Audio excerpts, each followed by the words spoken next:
Hello, you wonderful people, and welcome to another episode of Not Too Comic Book. This being a show where I talk about TV shows that are adaptations of comic books. For today's episode, I'm going to talk about the latest episode of The Flash. A lot of really interesting things went down in this episode, so let's break it down. First and foremost, I think this episode, and I think this chunk of the arc is really interesting, and maybe it's kind of always been an overarching theme of this season, but I feel like it's really coming to focus in these back episodes of time. You always think you have all the time in the world until you realize you don't. It's something that we as humans, I think we take for granted sometimes when it comes to life. And I think that's really like being like narrowed in, and it's especially that's being really personified a lot in this episode where, well, for one, Barry is a speedster, and as a speedster, you do feel like you have all the time in the world. So I love Barry's like saving the day, saves that old lady. He's like, no, I can't take your money. She's like, butterscotch. She's like, oh, okay. And just, I love that. Doing this superhero thing, and then coming back in time to roll the dice in Dungeons and Dragons, which I love it. And like everyone's super into it except for Joe, is just so like, I don't know, and I love that being an element in the episode that he is very stuck in his own ways, and I think that's the interesting thing about a lot of people in this episode. Kind of, just the way they handle a lot of stuff, I thought was kind of interesting. Because Barry ultimately ends up going up against a scientist, what's his name, Orloff, this episode, and basically he hits Barry with the machine that he's been building, and this machine ages him. Which, really quickly, I love the him and Sing stuff, which I'm like, hey, the actor who plays Sing was just in an episode of Kung Fu, in episode 9, so like 2 weeks ago. So I thought, it's once again, I think it's that CW thing of like, hey, you're on the show, let's pop over to this show really quickly. So I love that Sing's like, don't worry, Barry, I covered for you, so Kramer's not even going to know you're the Flash. And he's like, she knows. Wait, already? It's like, oh yeah, she kind of figured it out. He's like, but I figured it out first. I was like, I love that. He got so defensive. It's like, no, well, I knew before she did, so I love it. And it's like, yeah, Singh came to Barry with this case, and so I love that he's like, yeah, I'm never going to get used to that. But then, like, at the end when Barry takes off, he pulls down the paperwork. He's like, I'm used to that, though. I'm like, I love that. I love that so much. I love Singh's reappearance and what that kind of means and what kind of effect it has on the story, so... But going back to it, Barry starts rapidly aging. I guess the reason why he didn't initially show anything on the outside is because his body as a speedster is fighting it to some extent, but on the inside, biologically speaking, he's rapidly aging. He aged like 30 years. And so every time he uses his speed, he has to he's aging more and more and more, which is almost a situation of, I think it's almost like, what would be the word to say? It's such a, you have to slow down, and I think that's the worst thing for a speedster. Once again, as a speedster, you kind of feel like, oh, you have all the time in the world, and for it to be a situation of, no, it feels like you actually need to slow down, because Cecile keeps telling Barry not to push himself, because every time he does, he's aging himself more and more and more, to the point that obviously, he starts going gray hairs. He's starting to lose his eyesight. He actually becomes like nearsighted. Even to the point he's starting to lose, because he ends up like, right, we got to dash back to Star Labs. And when he does, he ends up taking him and Cecile to the Wall of China. And he's like, how do we get here? And at one point, Cecile follows him and sees him kind of walking around. He's confused. He forgot how to get to the Star Archives. And it's really, like, heartbreaking to see Barry like that. Because I think it's someone who's so used to being so fast on his feet and just being, now it's like, right, you don't know what to do. But the real heartbreaking thing, and I think, this isn't... Obviously, it's hyperbolized because this is superheroes and he's rapidly aging, but it does make you go, like, right. It does hit you when you kind of think about, like, someone kind of going through, like, dementia or something like that, who's forgetting things. And, remembering not being quite what it was. I think it also hits me a little personally because, like, I'd watched one of my grandparents go through that, like, not be able to kind of remember things and, needing help, using the bathroom and stuff like that. Like, it's just a byproduct just getting old, but, other medical conditions stepping, like, so it kind of hit me in that part of my mind. Now, once again, it's like we kind of take that a little for granted sometimes. And for Barry, that's what scared him the most, is because it's like, right, he's like, he told himself early in the episode, he was explaining to Joe, like, no, everything's going to be okay. Iris, well, we're on the right path to finding Iris because she's still there. He's like, I talked to Nora, she's still there in the future, so everything's okay. Everything's okay on that front. So, but now, Barry, you know, as a speedster, once again, you believe you have all the time in the world, and so he's like, right, I thought me and Iris had all the time in the world to live our lives together, but now it's a situation of, now my memory's starting to fade. It feels like, he's like, losing everyone you love all at once. It's hard to remember Bart, Nora, Joe, and it's like, you guys, and now what if I end up forgetting Iris, you know, like forgetting everyone you love all at once. And so Cecile talked about, like, she got it, she understood it, because for her grandmother was that type of person who ran from one adventure to the next, not even just in her younger years, but even in her older years. But then obviously the worry about, right, having to slow down, your mind not being what it was. But she never let the fear of time stop her. That's something, you know, I think we could all pull away from this episode of, like, right, kind of live your, you know, something I always say in these, but I don't always do it, is live your life to the fullest, you know, because you want to, because it is something that, even being the fastest man alive, Barry can't, even he can't outrun time, that it will eventually catch up to him.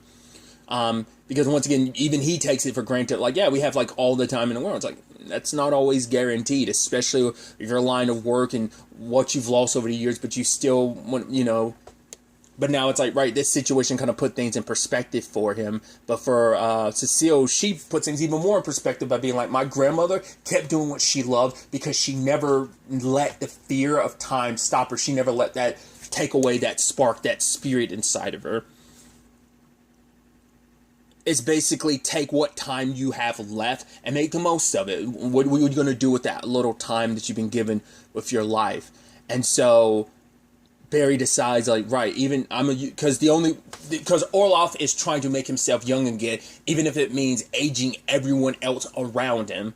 And because even Jester saying that with the machine being what it is, everyone will rapidly age 100 years at once and just die. But I think, you know, Barry has the benefit of, like, the speedster inside of him keeping him from, like, fully, like, he, you know, falling, like, it would probably not, it affect him, but probably he'd last a little bit longer than everyone else in the city. So Barry ultimately ends up having to speed around and, like, overcharge the machine so it explodes. And as he's doing that, once again, it kind of, like, the season 2 finale reminded me of it. This kind of reminded me of it to some extent of, spoilers. Once again, I need to circle back around to Young Justice. I haven't watched it since season 2. I just haven't set aside time to rewatch everything, but I need to. But, like, how, spoilers, Wally died in season 2, like, him, I think it was him and Barry and Bart were, like, all speeds. I think it might have been him and Jay, all 4 of them,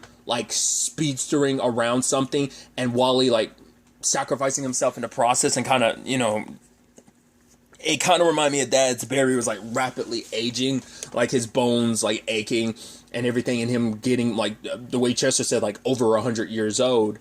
But luckily he was able to reverse everything and became younger. I think in the process, Orloff ended up becoming even older than he was before. Maybe not. But he's like, right, my youth, it's the time I had is gone. What am I supposed to do? It's like, spend the rest of your time, you know, in prison, knowing what you did. You kind of felt bad for the guy.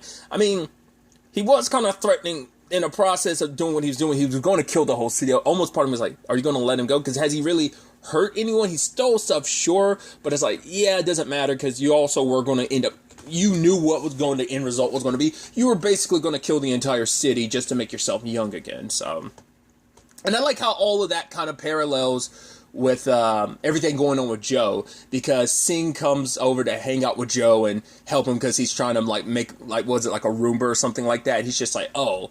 And Joe's side of the story is all about him being very stuck in his ways, never, because he feels like, oh, like, the best years are behind him.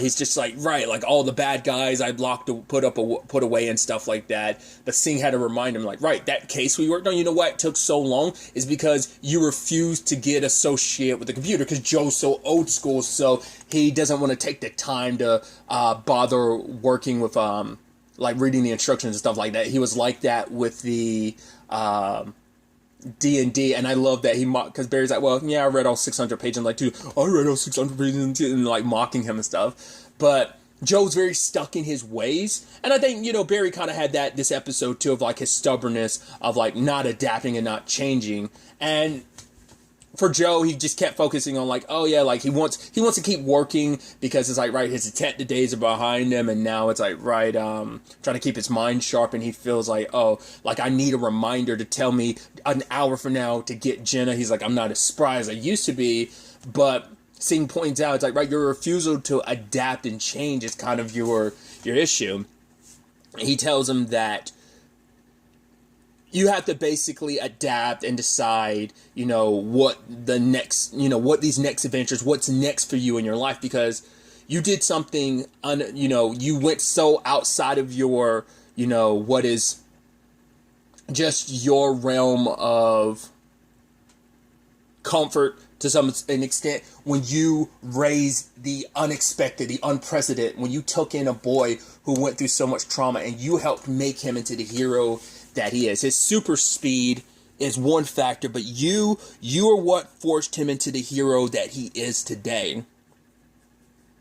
So kind of saying like, take those aspects of like almost getting outside of your way of doing things and, kind of decide what this next stage of your life is, because you're spending so much time looking back that you're not moving forward. And that ends up being a very prominent element in this episode. I do think it's interesting that after everything, Barry is like a little younger. It's like Chester said he was in his 30s, but I don't know if that was kind of like, oh, he's 30, but now he's 29. So he only like de-aged like a year, but it's like, oh, 30's birthday party again. So I thought that was pretty dope and interesting. I was almost like to say, oh, it'd be fun if you were 24 again, which Iris would come out like, wait, what? It's like, that's kind of unfair.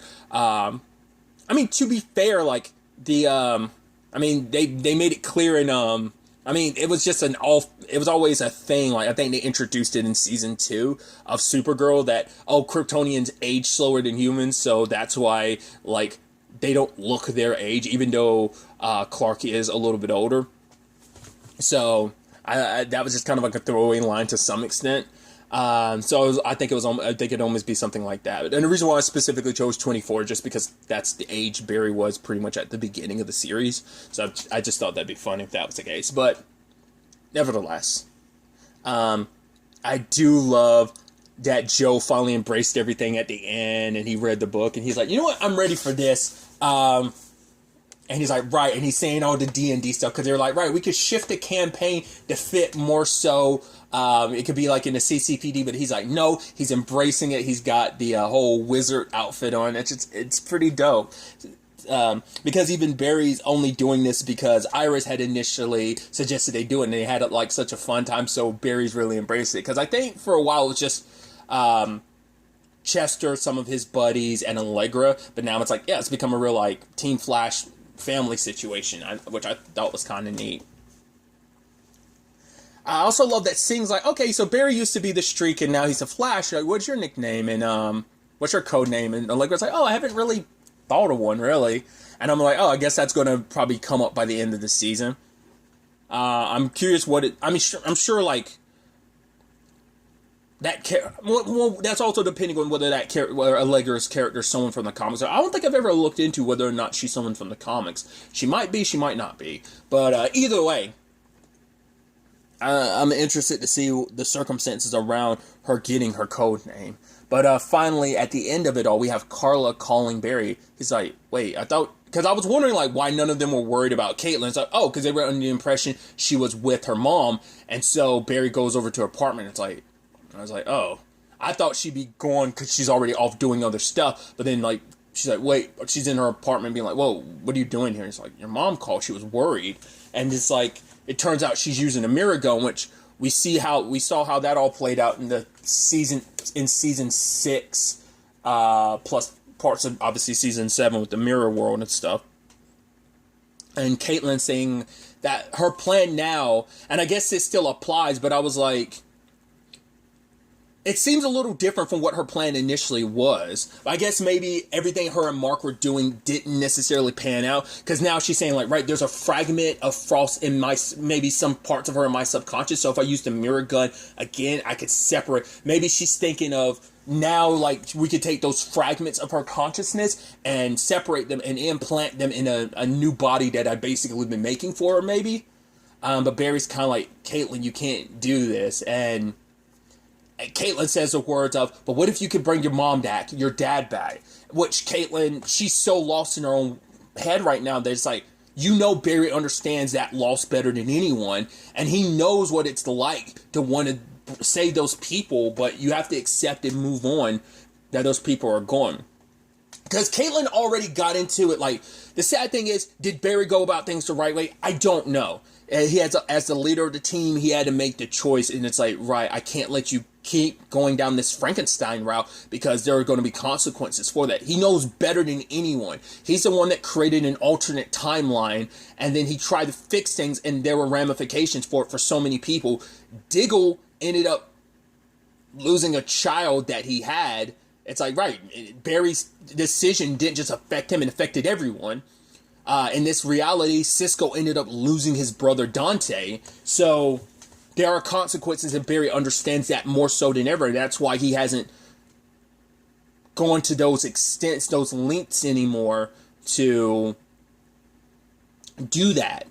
And so he understands that, you know, if Caitlin goes down this route, especially with what she's trying to do, there could be massive consequences, not only for her, which obviously he cares about her, but the ripple effect is she doesn't know how this could all plan out and how it could end up affecting things. So Barry, like, charges up and, like, destroys everything in the lab and ends up taking the mirror gun and apologizes. But this is just going to push Caitlin even further and isolate her even more. The very thing Frost told her not to do, because she's so desperate to save Frost that now Barry doing what he did. Once again, was it the right thing to do? I don't know. Maybe I made the argument could be he should have handled that differently, but Caitlin wasn't going to listen to him. So it's kind of like a tough love situation, but it's just going to send her spiraling anymore to be like, right, I can't rely on Team Flash. In fact, I'm going to be potentially an adversary to Barry going forward because I'm going to do, you know, love can make you do crazy things, and, you know, she's not faking right rationally. I mean, no one would be under these circumstances, but she said all that she said, but